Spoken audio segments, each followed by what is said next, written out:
Hola, ¿qué tal? Nuestro proyecto se basa en un inversor de DC a AC, corriente directa a corriente alterna. Nuestro grupo está conformado por Héctor Ríos, Fernando García y mi persona, Kevin Steven Sánchez. Los circuitos inversores tienen una principal función y es la de convertir el voltaje de DC a AC. Estos tienen amplia aplicación en la industria. Son utilizados en variadores de velocidad, sistemas de alimentación interrumpida, filtros activos, entre otros. Los conversores de DC a AC se clasifican como inversores con fuente de voltaje VSI, Voltage Surge Inverter, e inversores con fuente de corriente CSI, Current Surge Inverter. Existen varias configuraciones de conversores de DC a AC que dependen de la aplicación final y el nivel de voltaje o corriente de su salida. Etapa control disparo de semiconductores. En esta etapa buscamos realizar una modulación por ancho de pulso. Modulación por ancho de pulso. Nos permite variar el voltaje de salida de un pin. Como vemos en la imagen, tenemos una amplitud, un ciclo de trabajo, un periodo y un tiempo. La modulación por ancho de pulso, también conocida como PWM, en sus siglas en inglés Pulse Width Modulation, de una señal o fuente de energía es una técnica en la que se modifica el ciclo de trabajo de una señal periódica, ya sea para transmitir información a través de un canal de comunicaciones o para controlar la cantidad de energía que se envía a una carga. En nuestro caso, para realizar esta modulación por ancho de pulso utilizamos el integrado TL494. Este posee en su interior todo lo necesario para lograr un control total de la fuente, la frecuencia, el ciclo de trabajo y el consumo.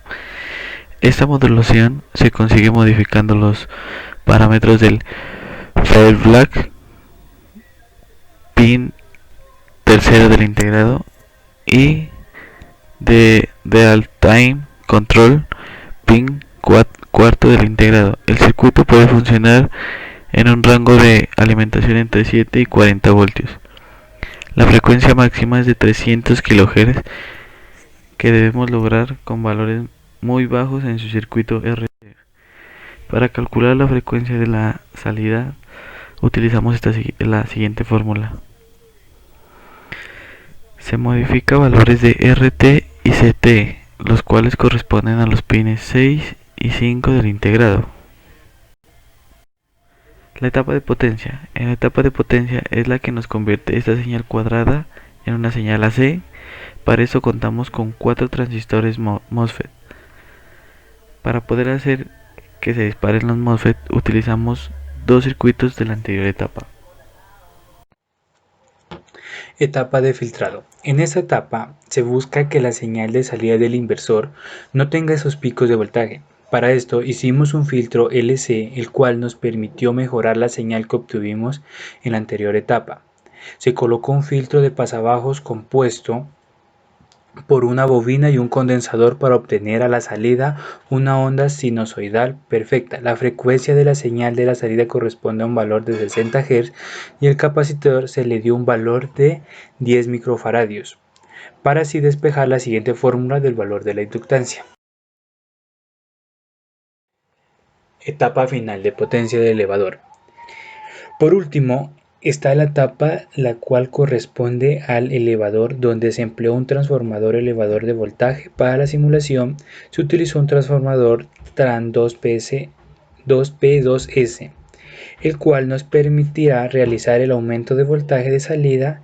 Se concluye que es un transformador elevador de acuerdo a la configuración realizada con la siguiente fórmula, donde LP corresponde a la impedancia primaria, Vt corresponde al voltaje de entrada, V sub 0 corresponde al voltaje de salida y LS impedancia secundaria.